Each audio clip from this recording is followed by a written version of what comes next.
Bismillahirrahmanirrahim. Satunya pencipta, pemilik, penguasa, pemberi rezeki. Semua yang di langit dan di bumi tidak terkecuali. Dan kalimat ini sangat mudah untuk diucapkan. Allah subhanahu wa ta'ala menjadikannya kalimat yang penuh dengan berkah. Dan pemenuhan kebutuhan, karena kalimat ini adalah kalimat penyebab kebutuhan terpenuhi, terbagi menjadi dua. Bisa saja memenuhi semua kebutuhan dan menambah juga melipat gandakan fasilitas itu, atau justru membantu seseorang muslim dan mukmin keluar dari masalah yang sedang dia hadapi, karena termasuk dalam nikmat yang dibutuhkan adalah keluarnya seseorang dari permasalahannya. Makanya sebagian ulama salaf, mereka selalu mengucapkan alhamdulillah dalam setiap keadaan. Bahkan banyak orang di antara mereka pada saat mendengarkan anaknya meninggal, badannya ditimpa penyakit, hilangnya uang dagangan dia, dirampok, maka lisan mereka yang paling pertama, alhamdulillah. Selanjutnya kita panjatkan salam hormat kita penuh dengan cinta dan rindu kepada pemimpin setiap orang beriman, manusia yang telah dipilih oleh Sang Pencipta Allah untuk menjadi penutup utusannya. Telah disempurnakan jalur nasabnya, fisiknya, ilmunya. Semua kebahagiaan dunia dan akhirat berkumpul pada manusia terbaik ini.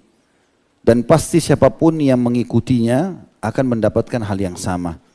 Makanya Sang Pencipta Allah memerintahkan kita dalam firman-Nya, A'udzu billahi minasyaitonir rajim, laqad kana lakum fi rasulillahi uswatun hasanatun liman kana yarjullah wal yawmal akhir wa dzakarallaha katsira. Sesungguhnya pada diri Rasulullah sallallahu alaihi wasallam ada suri tauladan yang baik bagi orang yang mau mengingat Allah, bagi orang yang berharap bertemu dengan Allah di akhirat dan ingin mengingat Allah atau berzikir dengan zikir yang banyak. Mengucapkan satu kali salam hormat kepadanya dijadikan ibadah oleh Allah, dicatat pahala. Juga diberikan tambahan, dibalas 10 kali tambahan rahmat dengan sekali mengucapkan. Dan rahmat maknanya luas sekali. Bisa pengampunan dosa, peninggian derajat, pemenuhan segala kebutuhan. Maka jadilah juga orang yang selain selalu memuji Allah dengan kalimat suci alhamdulillah, juga membacakan salawat dan taslim kepada Nabi besar Muhammad sallallahu alaihi wasallam. Seperti biasa teman-teman sekalian, di Sabtu kedua kita akan membahas serial manusia-manusia terbaik setelah Nabi Muhammad sallallahu alaihi wasallam, generasi emas umat ini. Generasi yang telah dipilih oleh Sang Pencipta Allah secara langsung untuk menemani baginda Nabi sallallahu alaihi wasallam. Kita saja sekarang menjadi umatnya yang jauh 1400 tahun ya. Kurang lebih waktu ya, antara kita dengan baginda Nabi SAW 1400 tahun lebih.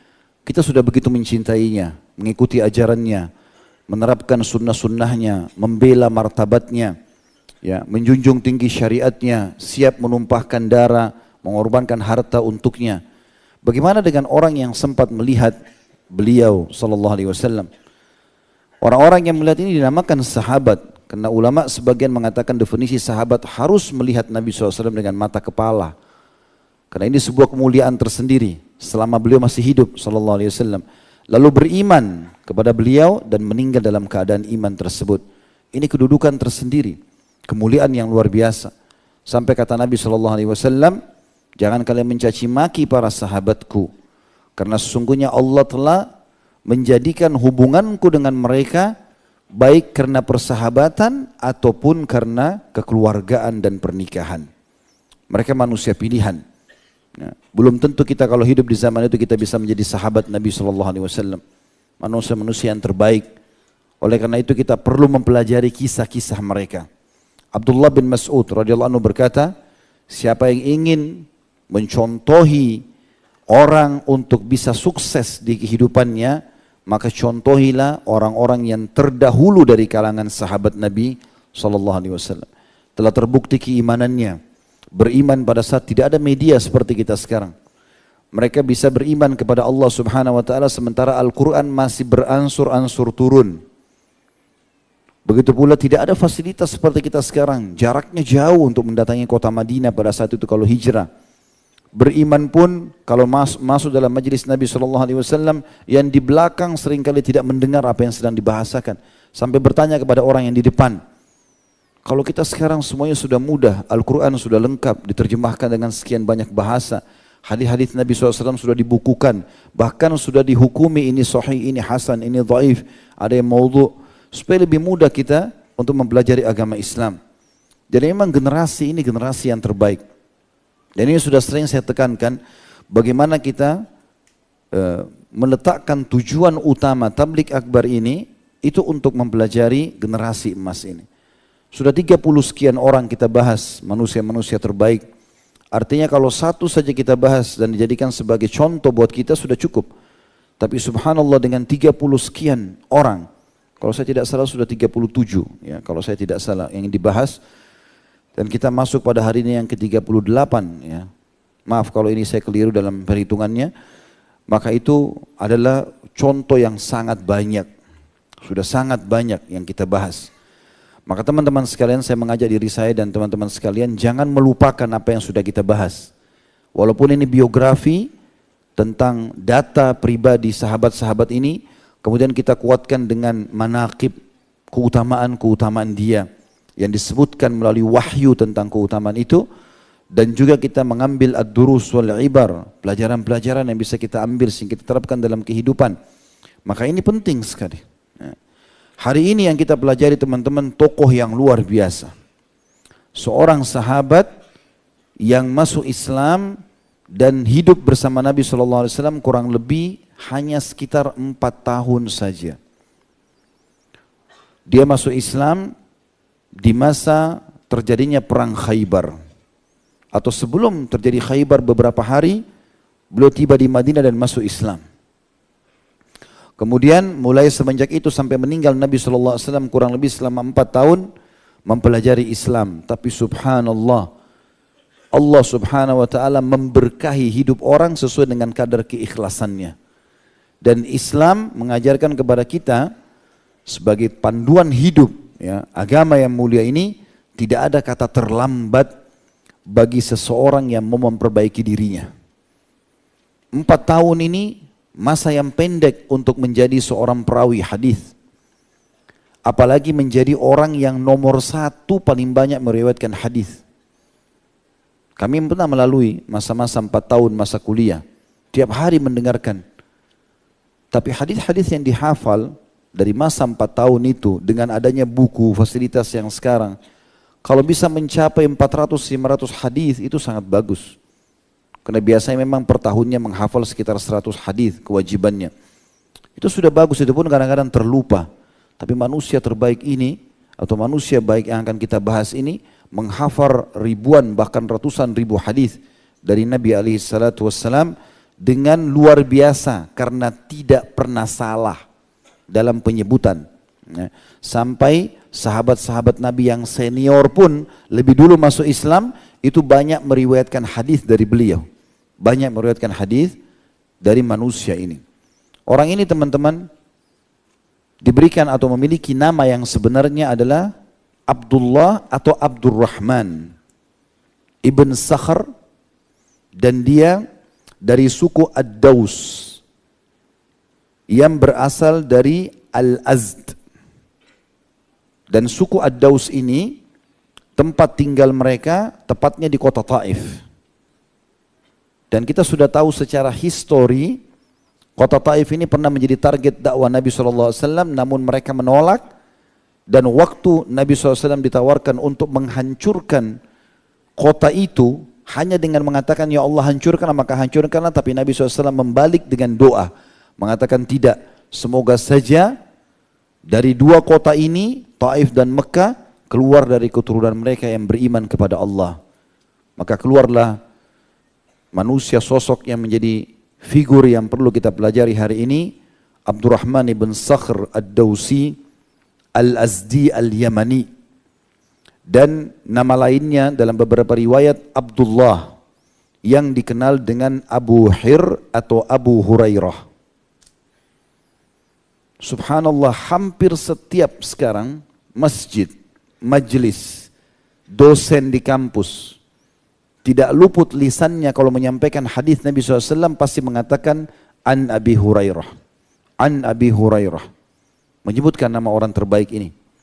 Maka kita perlu korek apa yang dilakukan oleh manusia terbaik ini dalam 4 tahun saja bersama Nabi SAW bisa mengungguli sahabat-sahabat yang lebih dulu masuk Islam dalam meriwayatkan hadis. Bahkan bisa menjadi amal jariah yang besar bagi dia karena hampir semua umat sekarang mempelajari hadis-hadis yang diriwayatkan oleh orang ini. Kecuali untuk kelompok Syiah yang menolak riwayat-riwayat dari sahabat-sahabat mulia termasuk dari Abu Hir atau Abu Hurairah radhiyallahu anhum. Abu Hurairah ini teman-teman sekalian, tentu yang namanya Abdullah atau Abdurrahman ini ada banyak riwayat menyebutkan, ada riwayat Bukhari, riwayat Tirmidzi, riwayat Al-Hakim. Ada yang menyebutkan kalau Abdullah awal namanya kemudian diganti menjadi Abdurrahman. Awal sebelum masuk Islam nama beliau adalah Abdus Syams. Ya. Dan ini tentu tidak boleh, artinya hamba matahari. Dan rahasia kenapa dia diberikan julukan Abu Hir atau Abu Hurairah. Yang paling sering kita dengar Abu Hurairah. Tapi beliau inginnya dipanggil Abu Hir. Dan Hir atau Hurairah adalah terjemahannya kucing. Ya. Kalau Hir, kucing jantan. Kalau Hurairah, kucing betina. Itu dalam bahasa Arab. Nah di sini, sebab dinamakannya dia Abu Hurairah atau Abu Hir ini ditanya oleh beberapa orang. Kenapa anda dinamakan itu? Dia mengatakan di zaman jahiliyah dulu aku pernah mengembala domba keluargaku. Beliau orang miskin, maka beliau bekerja radhiyallahu anhu untuk mengembala domba-domba kerabatnya. Satu hari pada saat saya akan pulang, dia bilang, saya menemukan ada kucing kecil betina. Kemudian saya pun mengambil kucing tersebut dan saya masukkan ke kantong saya, lalu kemudian saya pun membawanya pulang. Waktu saya tiba di rumah, rupanya kucing ini mengeluarkan suara sehingga tetangga-tetangga saya mendengarnya. Lalu mereka bertanya, apa itu wahai Abdus Syams? Apa itu wahai hambanya matahari? Maka dia mengatakan, kucing, Hurairah, kucing kecil betina, aku temukan tadi pada saat sedang mengembala. Maka tetangganya akhirnya mengatakan, kalau begitu kami mengganti nama mulai sekarang dengan Abu Hurairah. Jadi bukan berarti banyak kucing yang dipelihara, tidak. Ya, karena ada sebagian orang menukil itu. Mengatakan Abu Hurairah karena banyaknya kucing yang dipelihara. Padahal sebenarnya bukan. Karena kisah ini saja. Dan beliau mengatakan, aku lebih suka bila kalian memanggilku Abu Hir. Karena Abu Hir artinya pemilik kucing jantan. Dan Nabi SAW mengatakan atau memanggilku dengan Abu Hir. Tapi juga ada riwayat yang Nabi SAW memanggilnya dengan Abu Hurairah dan inilah yang akhirnya masyhur dengan panggilan tersebut. Ibnu Ishaq menyebutkan tentang ciri fisik